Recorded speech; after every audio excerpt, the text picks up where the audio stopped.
Кто из нас не боится волков? Начиная с детской колыбельной, что, дескать, придет серенький волчок и ухватит за бочок, и заканчивая школьными уроками биологии, где рассказывают, что волк – это агрессивный и опасный хищник. В головы людей закладывается определенная ассоциация с этим жителем леса. Именно поэтому после появления волка рядом с жилыми домами местные жители сильно перепугались и начали вести себя неправильно.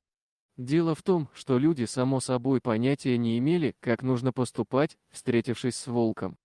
Нельзя их за это винить. У всех нас есть подсознательный страх перед диким зверем. А потому неудивительно, что жители бросали в волка камнями и палками, а также кричали на него и убегали. Однако нашелся все-таки кто-то один, позвонивший в организацию по защите животных. Специально обученные сотрудники тут же приехали по вызову и без труда смогли изловить волка, так как последний был очень загнан, обессилен и болен. Когда Серого привезли на обследование к врачам-ветеринарам, выяснилось, что не все так просто. Дело в том, что Кастиэль, именно так назвали найденыша, не был волком в классическом смысле этого слова. Он являлся так называемым волкособом, редким гибридом, помесью обычной домашней собаки и дикого лесного зверя. Из-за этого у местной волонтерской организации, которая занималась обустройством быта и заботой о Кастиэле, появилось несколько проблем, самой главной из которых был запрет на содержание таких животных в приюте. Все дело в том, что волкособы относятся к диким животным. Они могут подпустить себе людей, тут играет роль генетическая память собаки, однако полностью одомашнить их попросту невозможно, такие особи должны жить в лесу. А здесь уже сказывается волчья сторона природы. Ситуация становилась критической. Начались разговоры о необходимости усыпить Кастиэля. Однако в конце концов нашему герою повезло, один из заповедников согласился принять его к себе. Но пока что волкособ не был готов к переезду, ведь ему необходимо было поправить как чисто физическое, так и, что гораздо важнее, душевное здоровье.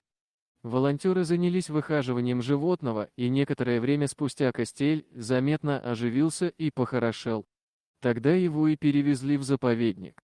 Казалось бы, все налаживается, но и тут возникли новые проблемы.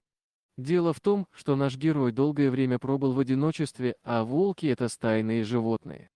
К тому же он немало контактировал с людьми, что также являлось значительной преградой для вливания в коллектив собратьев. Поэтому некоторое время Кастиэль находился в сторонке ото всех и привыкал к новым условиям.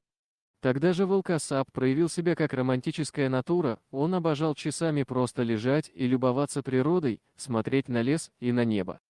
Однако время шло, а зверь, в которого было вложено столько времени и сил, никак не мог найти общего языка с собратьями. Ситуация начинала заходить в тупик.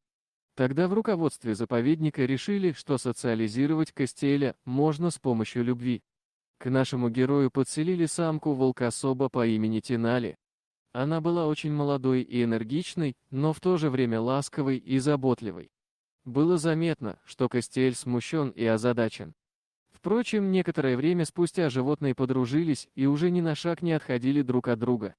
А еще спустя несколько недель найденыш смог наконец-таки влиться в стаю таких же, как он сам. Вот так, благодаря человеческой доброте и терпению, была спасена жизнь ни в чем не повинного зверя, находившегося на грани смерти. Дорогие друзья, если вам понравилось видео, поставьте лайк, а также подписывайтесь на канал, где найдете еще много интересного.